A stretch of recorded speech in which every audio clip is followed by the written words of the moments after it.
This guy is a Nigerian based in Kampala. This guy has written for BBC, he has written for Al Jazeera, he has written for CNN. This guy formerly worked at AFP and now he's the managing editor at Minority Africa. Ladies and gentlemen, welcome with me, Caleb. Hey!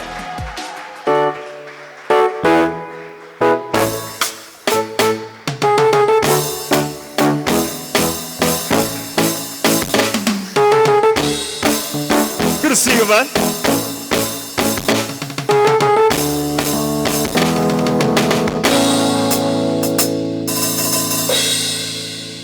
Good to see you, man. Good to see you too. Awesome. Happy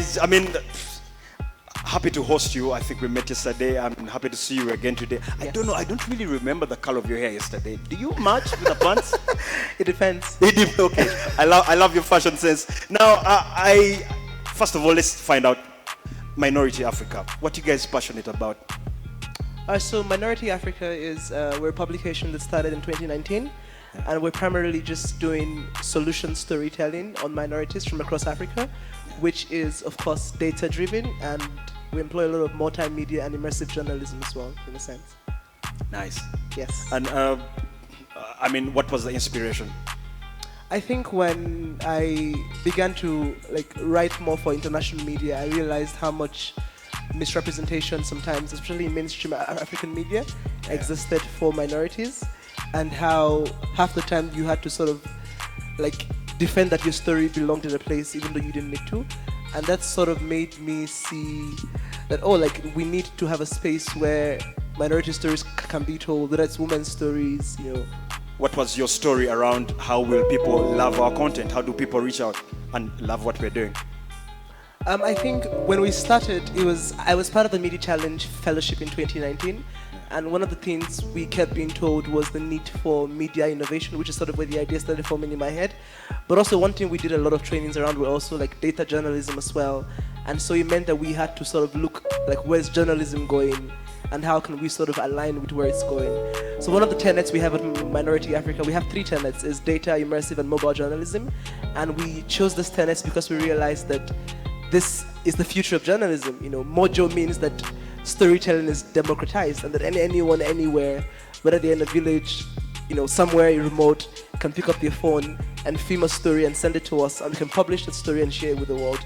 Data journalism means that we, especially for minorities, when there's limited data about people, it's not just data is not just numbers, right? It affects life, it affects policies. So it was very important for us as well that we sort of gathered data and made our reporting on minorities very data driven. And then immersive journalism for us was about making the content appealing to the eye, because it's one thing to have data, it's one thing to have all these facts, but is the content appealing? Can people interact with it? And that was sort of why we chose these 3 tenets. Nice. And considering that reach is important for you, then choice of language, how many languages are you keeping your information moving? That's a very good question. So we've only been doing English language, which is we're currently part of the Innovators in Residence program with Uganda University and DW Academy and MCI as well. And so we're sort of scaling our language production this year. So we're going to start doing 5 languages. So we're going to do English, we want to do Kiswahili, we want to do French, we want to do Pidgin, and we also want to do Creole, Mauritian Creole. Tell me, do you have a metric to know that actually you're driving influence, that actually what you're doing is causing change, is bringing about good in the public? Do you have indicators to know that actually what you're doing is doing the moves you expect it to do? Yeah, so I think from the very start we were very conscious about how making our indicator for success just numbers could also limit us. So we don't often measure impact by numbers, really. We measure impact more by things like people will reach, the feedback we get, but not the numbers. And not to say that numbers are not great, right? Numbers are great and they're important. But I think that what numbers do sometimes is they can derail us from wanting to make impact, or from the kind of content we want to produce. So I think our current metrics, of course, are the number of stories we produced, but also the quality of the stories. So it's quality over quantity for us. We say we're a very slow newsroom. My colleagues are there, Patricia, Cynthia, Silas. We describe ourselves as very like slow newsroom. We don't want to break the news. We want to unbreak the news, you know. And when you're unbreaking the news, it means that you have to go beyond. Let's say there's the MCI Media Viability talk happening today. That's a news story, but the background to the news, you know, who organized it, why, what are challenges they're facing, what hurdles can they face, how can we implement the same solution elsewhere. So when we have all these things put together, then we sort of unbreak the news, right? It's not just news that we're breaking.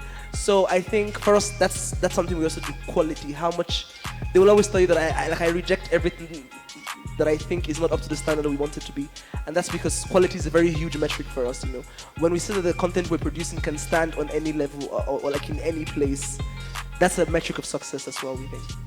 Whenever you start a media organization, it's always hard, but it's probably even harder in the middle of a pandemic because we've been thrown into a world we didn't see was coming.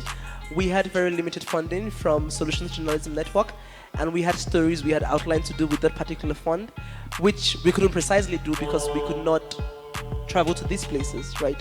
And so it sort of made us think, you know, how can we create content from home, but also how can we, you know, walk without seeing each other for like almost months on end. So we sort of had to adapt to so many things, but I also think that it made us very innovative as a team and also allowed for a lot of introspection as well.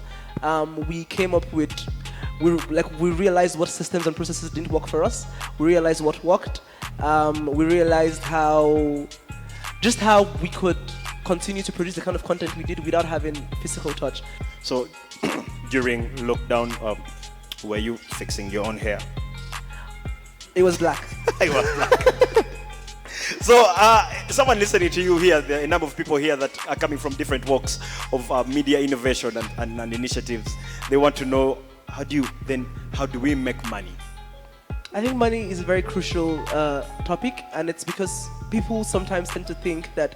I remember when the NSAS protests were happening in Nigeria last year, which is where I'm from, and we sort of we have a minority Africa team there as well. And I remember that people kept saying, "Oh, like, why aren't you covering the protests?" And then would say, "We can't cover the protests because we don't have money to cover the protests, right? I'm not going to send people into like a protest ground without giving them gear or without having like a backup plan or like life insurance. That's not going to happen."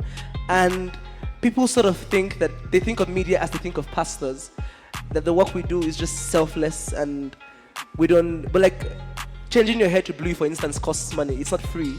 I didn't go to the salon and say, "Oh, like, I'm a journalist, make my hair blue." It doesn't work like that. So I think that the fact that we have to recognize how vital it is for money to be in media, not just for media systems, but also for the people in media, right? Not just to fund stories, but to fund journalists themselves.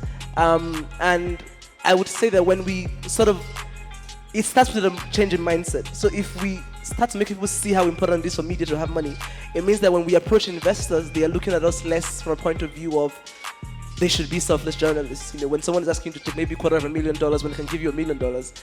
So I think that's one step, changing perspective. But also for media owners, I would say that it's a lot about positioning, like as well. I personally believe that what you refuse from the very start, like there's certain opportunities that you should not open yourself to because they can close you to the ones that you really deserve. So I think it's about positioning, but also about producing content that is relevant and important. There's so many things that I think we should be collaborating on instead of starting our own as well. If there was a minority Africa before I started, I wouldn't have started mine. I would just collaborate with somebody, but it wasn't there, right? So I think there's also that let's think about how we can collaborate with already existing media organizations in a way that allows us to feed from them as opposed to being so eager to start our own. I need to understand, when you look back at the stories you guys have done, which one has been your most touching story? I think that there's a piece we did recently on hair, I think, which really... It was on hair?